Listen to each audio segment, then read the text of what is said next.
Allez, bonsoir à tous et on se retrouve pour une nouvelle émission comme chaque mardi 21h-22h dans le Fréquence Sport, comme chaque semaine, avec cette fois un invité assez exceptionnel, on va le dire. C'est un handballeur de Cournon, Thomas Goueffon. C'est ça, bonsoir Thomas. Bonsoir. Voilà, tu vas venir nous parler donc de ton club, de ton parcours. Donc vous êtes en National 2 pour le moment, 6ème au classement. Donc on va en parler dans un petit quart d'heure, on va dire juste après la chronique régionale de celui qui est là à côté de moi. Je le présenterai tout à l'heure. Juste après ton interview, on aura le Fréquence Quiz comme chaque semaine, en 2 parties, puisque Charlie nous a préparé la seconde partie. Tom au son est également avec nous. Toujours. On va embrasser Adrien quand même, puisqu'il n'est pas là ce soir. Il était à un match de foot, mais visiblement il est blessé. Il s'est blessé, donc il est aux urgences. C'est ça. Il nous écoute depuis les urgences. Ouais. Et donc on l'embrasse. Vous l'avez entendu, c'est Cédric qui est là. On va tout de suite passer à ta chronique régionale, Céd. Et bah c'est parti. Allez, Bonsoir go. à tous. Est-ce qu'on a un petit jingle? Il y a le Tom petit jingle. Bien sûr. Maintenant qu'on a retrouvé le son. Ça part.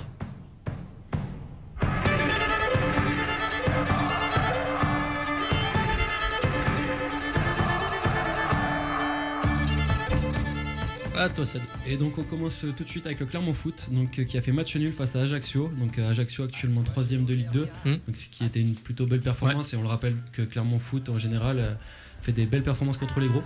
Donc le prochain match ça sera contre Niort. Donc on espère que à la maison. C'est ça. Ouais. Donc on espère que le Clermont Foot continuera sur cette belle lancée, puisque ils visent la montée avec leur nouveau stade là, oui. qui va bientôt voir le jour.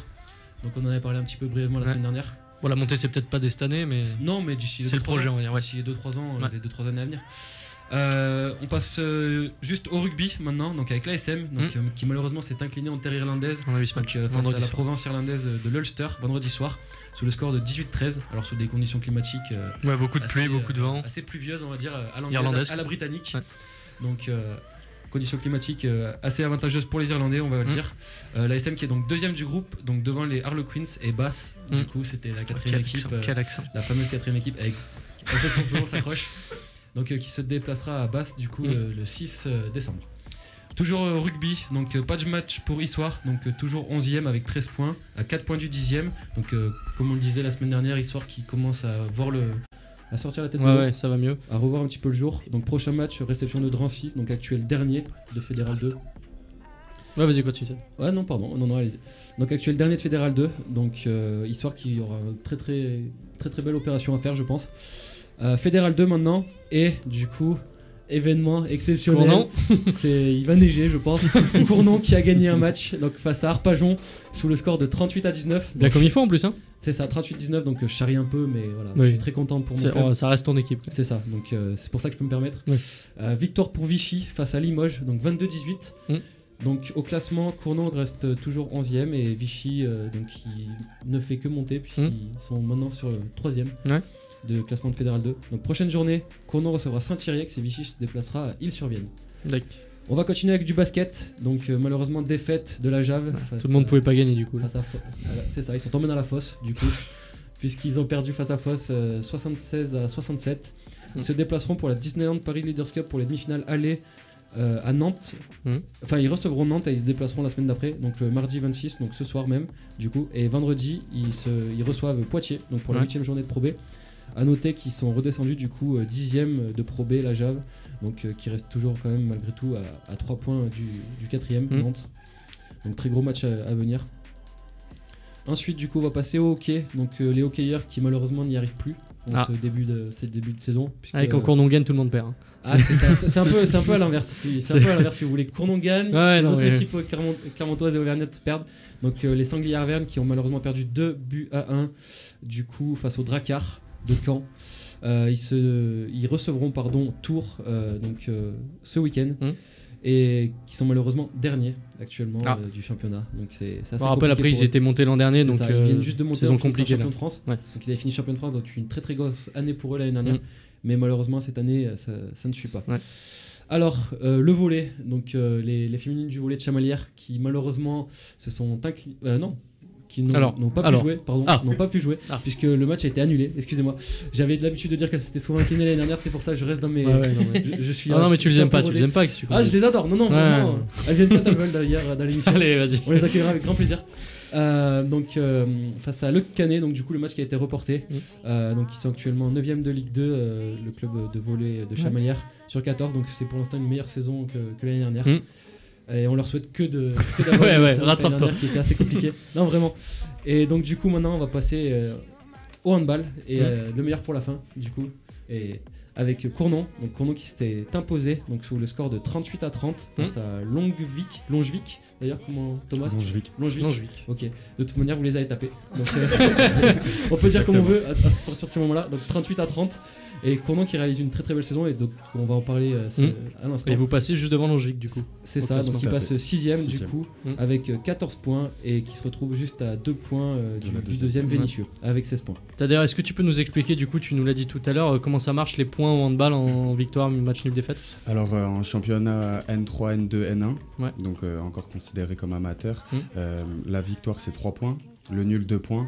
Et la défaite 1 point. Voilà, donc si vous regardez le classement, vous allez voir que c'est très serré puisque entre le 10e Annecy, ils ont 13 points et le 2e Vénissieux a 16 points. Donc il y a 3 points entre 9 équipes, donc c'est très serré. Donc justement, Thomas, on va passer à toi. Donc vous évoluez en N2 avec Cournon, donc c'est la 4e division nationale. Exactement. Voilà. Est-ce que toi tu peux nous dire un petit peu ton parcours là depuis que tu as commencé le hand, on va dire à bon niveau? Alors, à bon niveau, j'ai intégré à 14 ans le Pôle Espoir Auvergne. Ouais. Donc où j'ai fait 4 ans de formation.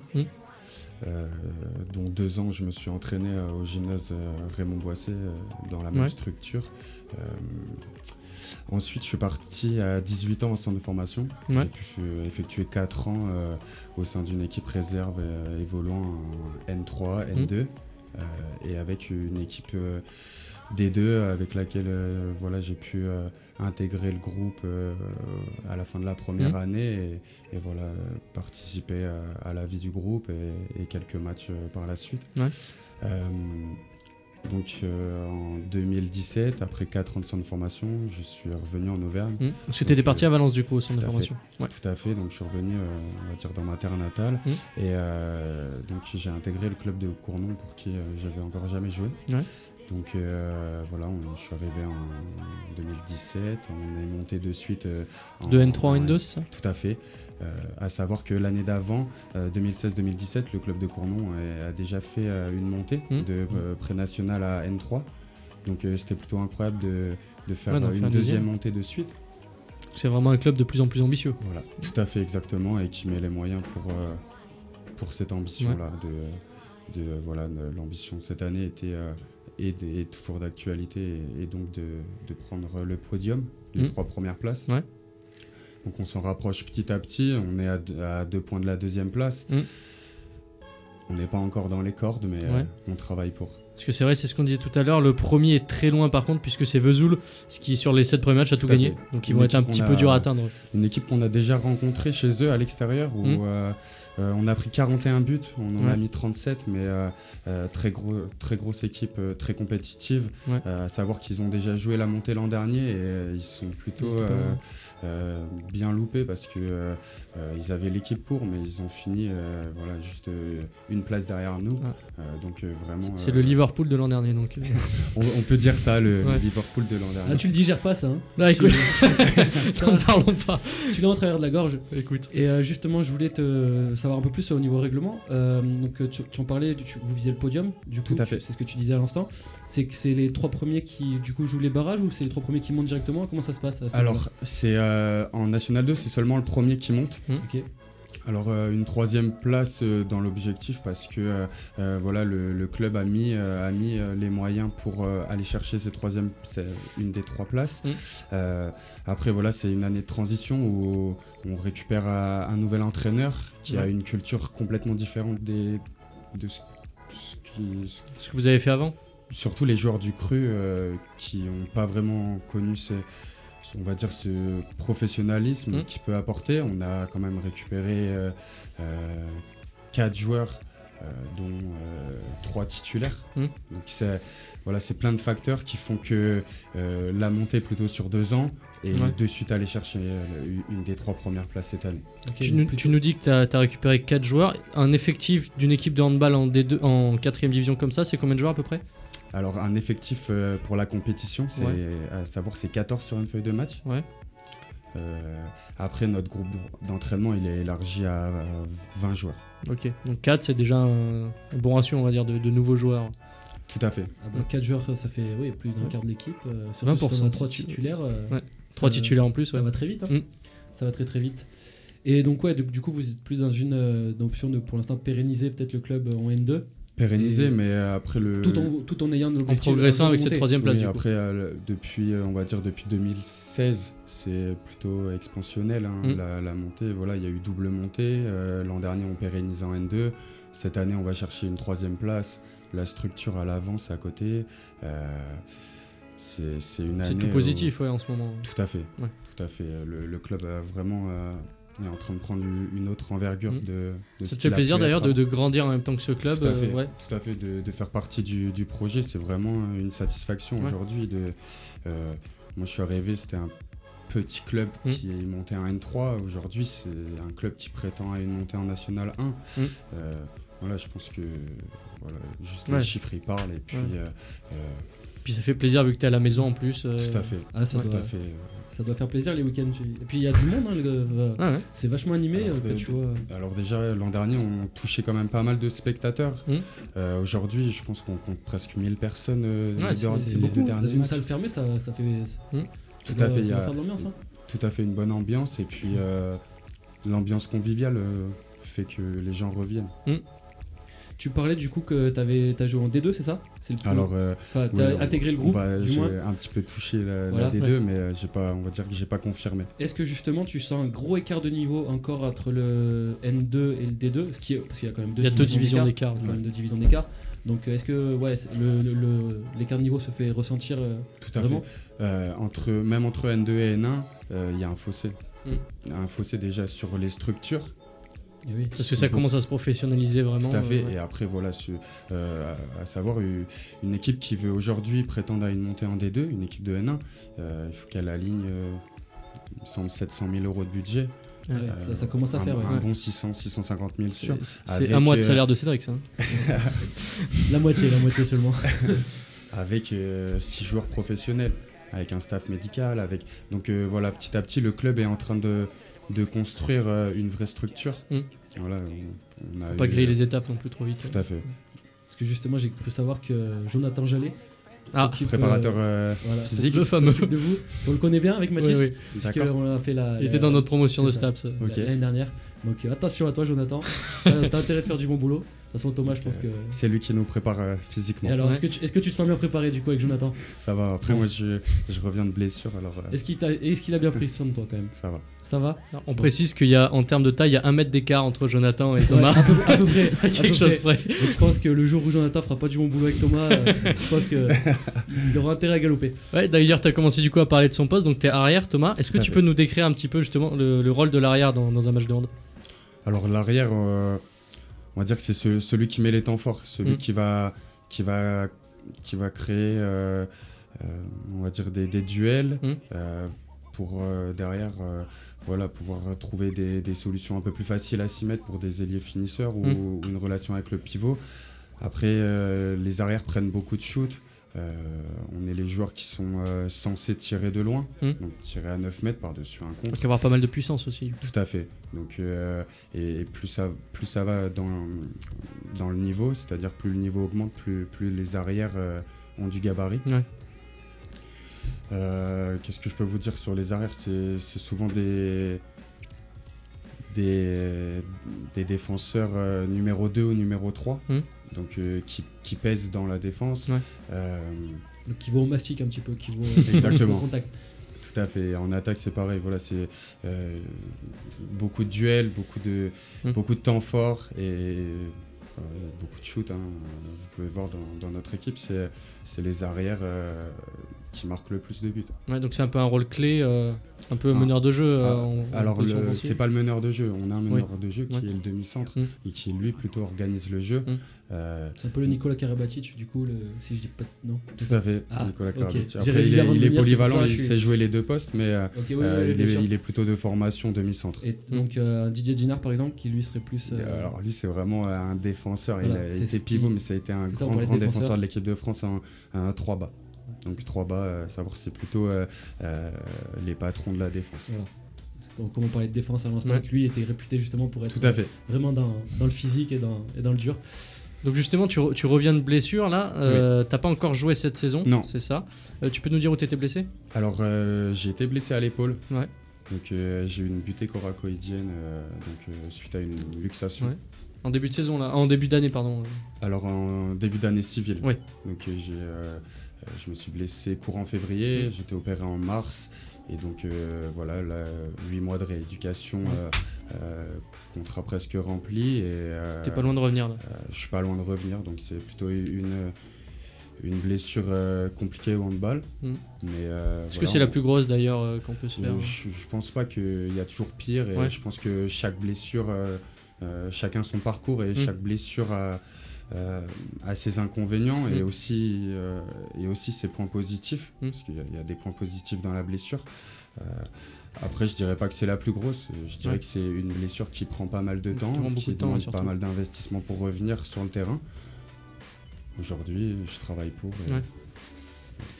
Oui, tu parlais justement que tu travaillais pour, et avant l'émission, donc comme on discutait un petit peu, tu m'avais confié que tu avais un peu de mal pour le moment à ressentir la puissance dans tes frappes, dans tes shoots, pardon.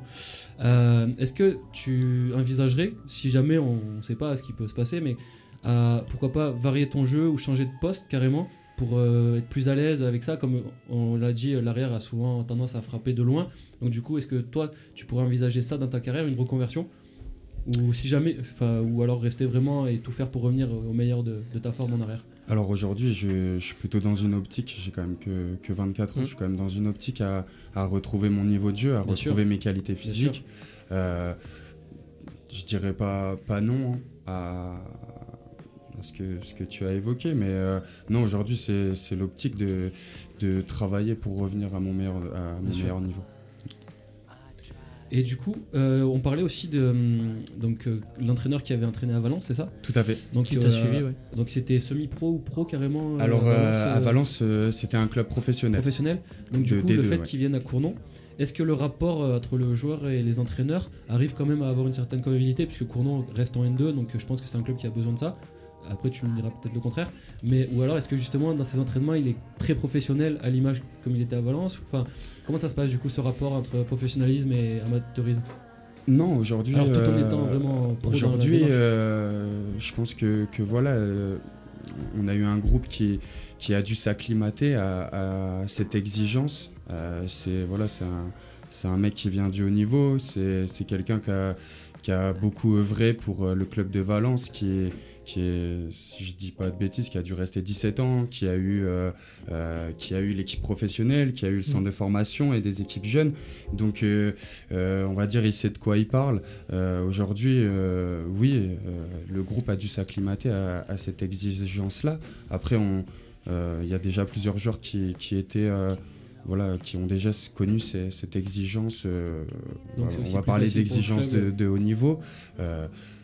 Aujourd'hui, ça fonctionne bien et les joueurs sont même ravis d'avoir du professionnalisme à l'entraînement. C'est vrai, ça râle pas trop qu'il y en ait des pros du coup qui sont prendre un peu les places ou que ça joue un peu des coudes. Après, la concurrence c'est toujours bon dans le sport de collectif de toute manière, je pense. Alors, la concurrence, elle tire souvent vers le haut. C'est ça. Aujourd'hui, on peut pas vraiment. Les joueurs peuvent rien dire. Le club, il avance. Les résultats, bien ils sûr. Sont là. Chaque année, voilà, il y a du recrutement. On le sait. Mais le niveau, il augmente. Le recrutement, il est fondé. Aujourd'hui, on en avait besoin de ces joueurs.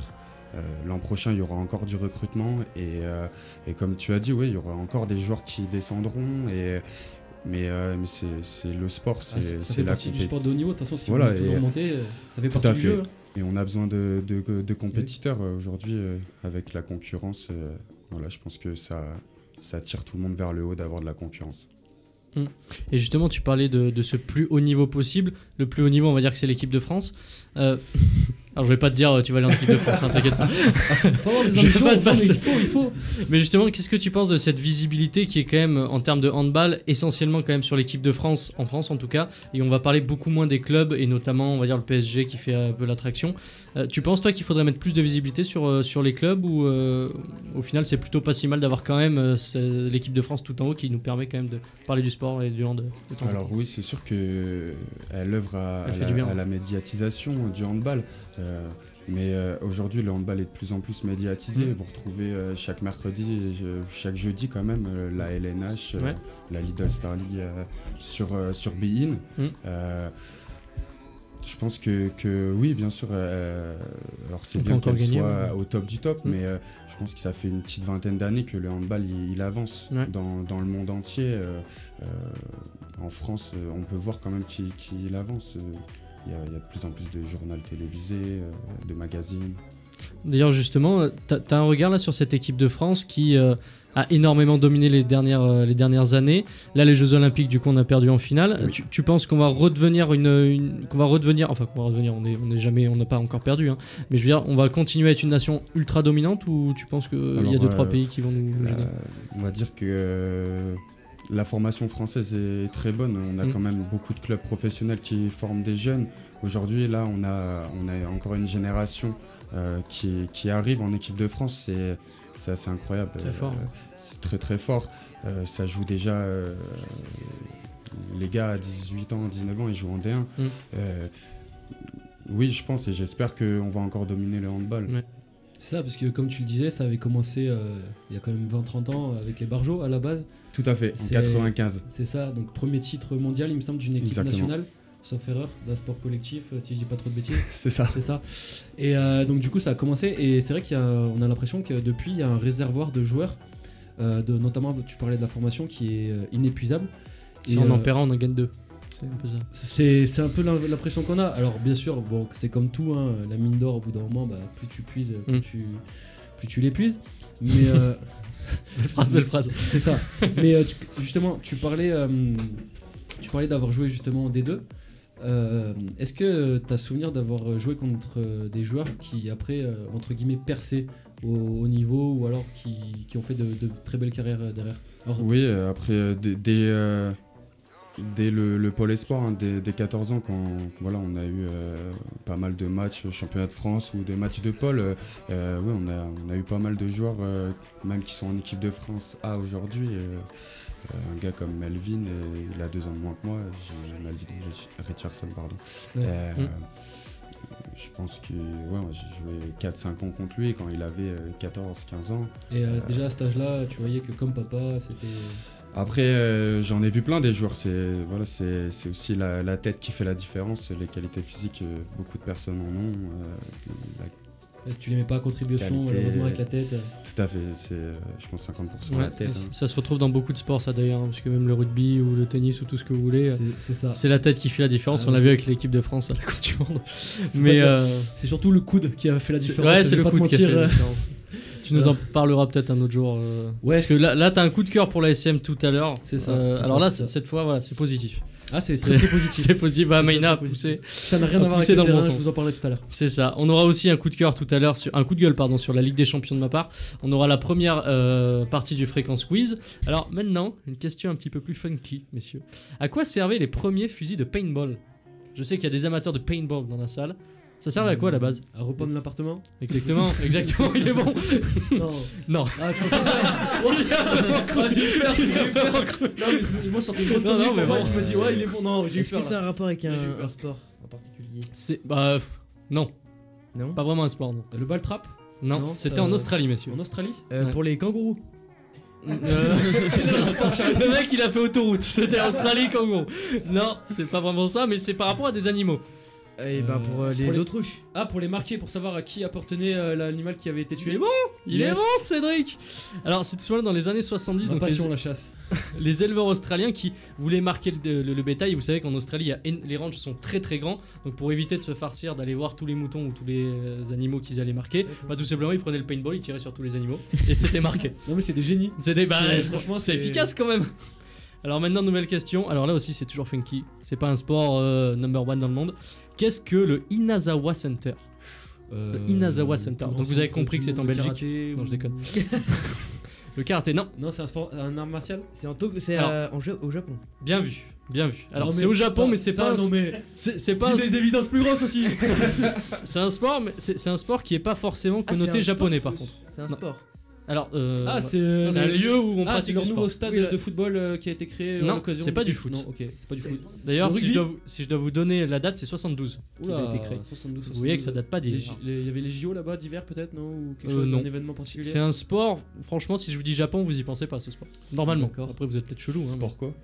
mais- Non. Remarque. Du cricket. Non. Sport de raquette? Non. Je sais pas du tout. Je vais être vulgaire, c'est un sport de boule, messieurs. La pétanque. Grosse boule.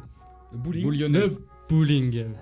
Et C'est- c'est la plus grande donc- piste de bowling, je sais pas, du monde. ou quelque Alors, chose c'est comme le plus grand bowling du monde, le Inazawa yes. Center Bowling. Donc, c'est au Japon en 1972. À votre avis, il y a combien de pistes? ça. Vas-y, dis un chiffre au pif, Sad. Il va me dire encore 2000. J'allais dire 3000, mais. Non, 250, j'en sais rien. Ah, t'es un peu gourmand quand même. Il y en a 116, c'est Ah, déjà pas mal. Oui, c'est déjà pas C'est- mal.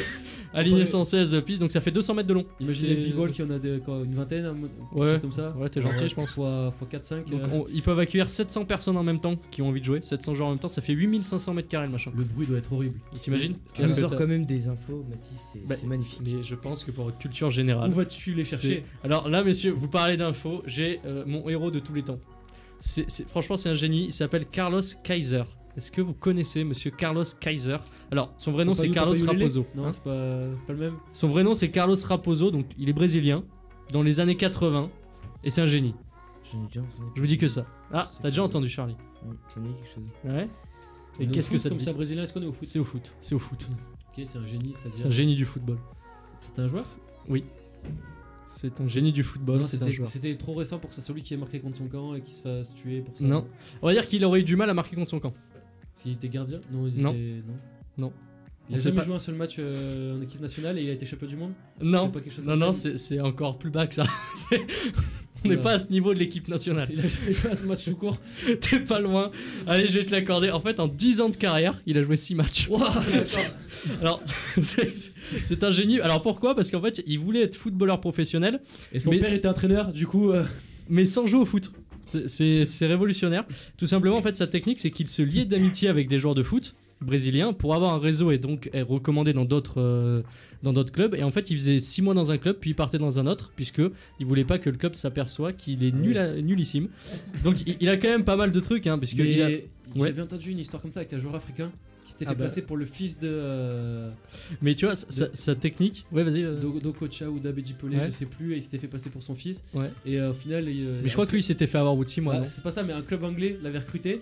Ils avaient fait même pas 20 minutes ou une mi-temps dans un match, il Ouais. s'était fait virer immédiatement. Ouais, c'est ça. Tellement qu'il était mauvais. Donc, Mais là, lui où il est bon, c'est je vais vous énumérer toutes ces techniques géniales, c'est qu'il a quand même tenu 10 ans de carrière quoi. Il a Ah, fait c'est- 10 ans de carrière au plus haut niveau. ouais, c'est Alors, exceptionnel. première technique, donc il signe un contrat court et donc il disait qu'il était en méforme physique. Donc il arrivait, il faisait que de la prépa physique, il jouait pas.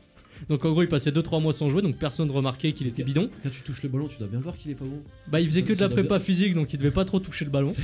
Et quand il jouait, justement, quand il devait s'entraîner, il simulait une blessure au tendon du jarret. Alors, je sais pas si vous savez ce que c'est, mais tout simplement, c'était une blessure qui était invérifiable à cette époque, avec du coup la médecine de l'époque et les CHU, etc. Et donc, en fait, personne pouvait vérifier qu'il était réellement blessé. Le tendon Donc, du jarret, ça existe vraiment. Je sais pas, je dois vous Non, avouer parce que que- je sais pas d'où ça sort. Et donc, le mec dit, bah écoutez, je suis blessé au tendon du jarret, je peux pas jouer. À vérifier, à vérifier. C'est invérifiable. À Thomas, chaque est-ce que fois. tu t'es déjà blessé au tendon du jarret? C'est la Alors, première fois mais- que j'entends ça. Même mieux parce qu'il Sincèrement, avait un dentiste qui simulait une infection focale pour si jamais quelqu'un voulait pousser la visite médicale, il disait, non, il a une infection focale, on pousse pas les gars. Donc le mec a absolument oui, tout c'est un- prévu. Il a tout prévu, c'est un génie. Ouais non mais alors une autre fraude c'est qu'il a fait ami avec plein de journalistes tout simplement pour que ceux-ci écrivent des papiers et des histoires sur lui disant qu'il était bon.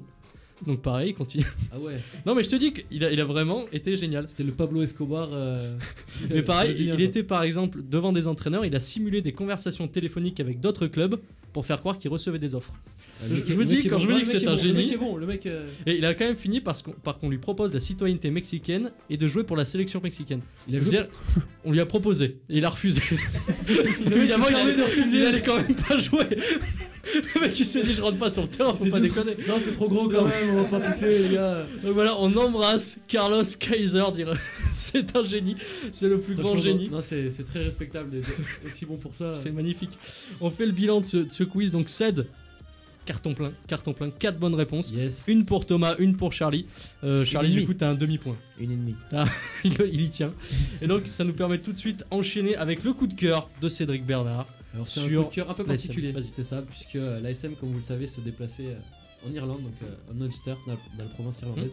Bon, même si c'était une défaite au final 18-13, il y a eu un très beau geste des joueurs de Clermont donc, qui Ouais. se sont baladés dans la ville, donc ce qui est plutôt habituel quand on se déplace. Les joueurs se baladent, et un automobiliste donc irlandais qui était tombé en panne. Ouais. Et donc tous les joueurs, quelques joueurs de Clermont pardon, se sont mis derrière la voiture pour le repousser. Donc l'image a fait le Pour l'aider, tour ouais. un peu des réseaux sociaux. Je sais pas si vous l'avez vu d'ailleurs. On l'a vu. Ouais. Et, elle a fait le tour un peu des réseaux sociaux du coup. Et donc tu vois les joueurs en train de repousser la voiture et l'Irlandais qui a pu repartir. Et tout a été bien kiffé. Je trouvais ça. Non, mais très belle anecdote, c'est vrai que Je t'inquiète trouvais ça pas. sympa voilà, je trouvais ça sympa comme anecdote. Très très belle anecdote. à notifier et voilà. Alors, donc, moi je vais avoir une moins belle anecdote, tu vois, parce que bon, vrai, c'est ça- pas une c'est un coup de anecdote. cœur, c'est un coup de gueule. C'est un coup de gueule. C'est un coup de gueule. Alors, ce soir, là, si vous êtes peut-être en train de regarder le match PSG Real Madrid, mais donc il y a la Ligue des Champions. Moi, j'ai juste un coup de gueule sur la Ligue des Champions. Pourquoi ? Parce que je trouve en fait que cette phase de poule ne sert strictement à rien, étant donné que PSG Real, comme vous le savez, les deux vont se qualifier. On n'a pas tellement de doutes. Donc, on a fait 6 matchs de poule qui servaient à rien puisque les deux vont se qualifier. Et si vous regardez à peu près toutes les poules, sur les 8 poules, il y en a au moins 6 où vous connaissez déjà les qualifiés en fait avant de jouer. Donc, au final, on se tape toute une phase de poule où les matchs ne servent à rien, où les grosses confrontations finalement ne sont pas des grosses confrontations parce que on va dire si le PSG perd ce soir, bah ils s'en foutent puisqu'ils seront quand même premiers du groupe, donc ça sert à rien. Et au final en fait c'est un petit peu dommage de nous mettre 6 mois de compétition où vous jouez pas du tout, et au final comme on le dit à chaque fois et c'est ce qu'on dit au PSG, mais bon on pourrait le dire à toutes les grosses équipes, la compète commence vraiment en février. Et donc en fait pendant 6 mois vous faites une compétition bidon. Autre chose d'ailleurs qui est un peu bidon, c'est que les huitièmes de finale vont se terminer autour du 7, 8, 10 décembre. Et la phase de poule, pardon, j'ai les huitièmes de finale, non ? Donc la phase de poule va se terminer autour du 10-12 décembre et les huitièmes vont commencer 2 mois, voire 2 mois et demi plus tard. Ce qui signifie donc qu'une équipe qui était pleine bourre en décembre, bah en huitième, elle peut très bien être complètement bidon parce qu'elle a perdu des joueurs, elle a eu des blessés, etc. Donc ce qui N'est-ce fait pas qu'au le final, PSG? n'est-ce pas le PSG ? Effectivement. Donc en fait, c'est une compétition qui n'a finalement aucune continuité et en réalité, il y a 3 mois de compète et pas du tout 9. Et on enchaîne avec la dernière partie du coup du Fréquence Sport. On va passer à la deuxième partie du Fréquence Quiz. Ouais, ça fait beaucoup de parties. On va donc mettre cette fois par équipe Tom, notre ingé son, qui va passer avec Cédric le Master pour le moment. 4 puntos pour Ne me vous deux. déçois pas, Tom. Je vais essayer. Là, j'ai tout donné avant, donc ne me déçois pas. Et donc Thomas va passer avec moi. Charlie a gentiment donné son 1,5 point à notre équipe. Ça nous fait 2,5 points. Donc 4 à 2,5 pour l'équipe Tom, Cédric. Et Charlie, je te laisse le contrôle là, du quiz. Alors, première question, on n'a pas parlé Quiz basket. d'actu, tu nous as dit. Hein. Alors, actu générale de la semaine. Ok. Alors, on n'a pas parlé basket, occasion de parler basket sur Ouais, la première vas-y. question. On est Vous chaud savez, là-dessus. Giannis Antetokounmpo, on en a parlé Ouais. au début de cette saison NBA. Il a fait une perf assez remarquable. Il a mis 50 points. Il a mis 50 points. Bon, voilà. C'était la première Ah, réponse. d'accord, bah j'attendais la fin de la Bonne question. journée. tout simplement, mais écoutez, Contre le Utah Jazz. Donc, ouais. Bon, voilà. Ça fait 4 à 3,5. ah non, On mais garde ce demi-point jusqu'au bout, nous. Alors là, c'est question de rapidité parce que je pense que vous le savez. Thomas, s'il c'est pour te toi. plaît, Thomas, s'il te plaît, sois Mais là. je veux le nombre précis. de quoi Ok. Ah. Alors, il y a eu donc le match Federer-Zverev Oui. au Mexique. Je sais que Record. tu saoules. C'était record d'affluence. il me Oui. Pour match Combien de tennis. semble. Combien 50 000 42 517 204. Oh là là là là là là. Du premier coup. Yes. On est là, 42 monsieur. 517. C'est plus le Fréquence Quiz, c'est le Matisse Quiz. On va renommer Ah, mais parce que- il est très très chaud. 4,5 à 4. Le petit demi-point là. Tom, je t'ai eu là. tu retrouvais 42 000. Écoute. Tom, il est sujet. Tom, c'est dommage qu'on n'ait pas la cam Là, sur tu Tom. m'as déconcentré là. tu vois. Tom, il est mort. Attention, messieurs, troisième question. Si je vous dis 13 matchs, 12 victoires, 1 nul. Liverpool. Yep, papa. Ah non, mais t'as vraiment fait que des questions pour Matisse en fait. Attends, c'est scandaleux. T'as vu La les prochaine questions. fois, on me dit viens pas. Et puis moi je viens pas. moi, c'est pas Mathis a souci. suivi son actu. Excusez-moi, Non, j'ai mais bossé. Il est fan de J'ai Liverpool. bossé. Et je suis fan du Utah Jazz peut-être. Tu lui demandes un restaurant 5 étoiles ou un match de Liverpool, il te dit un match de Liverpool. Écoute, au bout d'un moment. Écoute, monsieur, s'il vous plaît, il y a un quiz. Hein, Non, mais je veux calmez-vous. bien, mais. 5,5 à 4. On est en forme, Thomas. Quatrième question du coup. Ouais. Donc il y a eu les championnats du monde de slalom de ski. Je suis pas là. Il y a un Français qui oui. était à la première manche. Et comment s'appelle ce Français? Ouais. On rentre dans les périodes en plus. Ouais. donc, On est censé le savoir. Si on a suivi l'actu. Non, mais par rapport à son nom, il y a un petit jeu de mots. Vous jeu de mots avec. si vous comprendrez si vous trouvez. Jeu de mots avec le slalom, avec le ski. Non. Enfin, vas-y, essayez de trouver. Alors, personnellement, on peut me laisser 4 heures là-dessus. Je sais pas vous. Jean-Claude Killy. Est-ce que Jean-Claude Killy. On connaît c'est que pas lui. Alors, son prénom c'est Clément. Ouais, et donc il y a un jeu de mots avec Clément. Non. Le jeu de mots, il Ah, avait mais quoi je vais être le seul à être content. hein, Clément mais- Glisse, non je... Clément Noël. Ah yes. D'accord. Voilà. Grosse question, Charlie. Charlie, tu nous dis la prochaine fois. C'est la question, Charlie. Il y a donc cinquième question. Il y a Ouais. une petite actu au niveau de Nadal. Il a gagné la Effectivement. Coupe Davis On a fait du tennis ou du Liverpool là. Non mais. avec l'Espagne. Il y a une stat qui est à retenir pour Il Nadal. a pas perdu depuis 2004 en simple. Non. Il Alors, a c'est gagné pas- 12 simples de c'est suite, pas il a tout celle-là. gagné. Il a gagné tous ses matchs. Il a eu que des services gagnants. Au niveau des. Il a pas perdu au un ni- set. Au niveau des victoires. Il a gagné tous ses simples et tous ses doubles depuis 2004. Non, c'est pas ça que j'ai retenu. Mais tu retiens. Qu'est-ce que tu retiens, toi? Eh ben peut-être. Ça fait combien de À victoires chaque fois qu'il va servir, il Ça danse fait la 12 Macarena. victoires de suite. Non, c'est Non. pas ça. 21, Ça fait plus. 23, Plus. 24, 25, Plus. 28. 30, 27, 28, 31, 29. 30, 29. 29. Yes. Non, mais c'est du premier coup! Du premier coup. Du premier coup. 5,5 à 5 pour nous, Thomas et moi. Il y a Yes. une petite actu sur Twitter. Je sais pas si vous êtes. Zlatan tous. Ibrahimovic, visiblement. Non.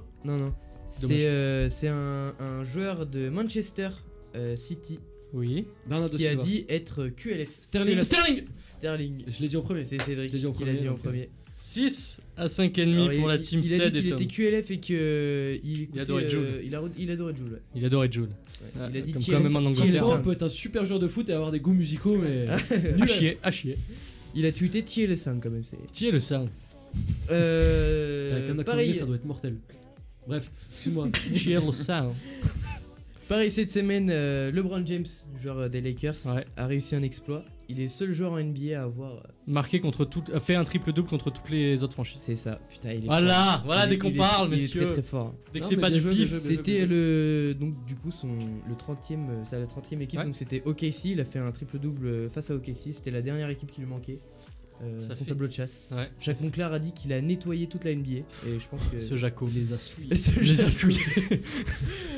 et je pense qu'il a bien raison. On l'embrasse, Jaco. Donc ce soir le PSG joue Ouais, et et Pierre. il y a une stat de Kylian Mbappé alors qu'il a même pas 21 ans. C'était C'est le meilleur buteur à son âge en Ligue des Champions.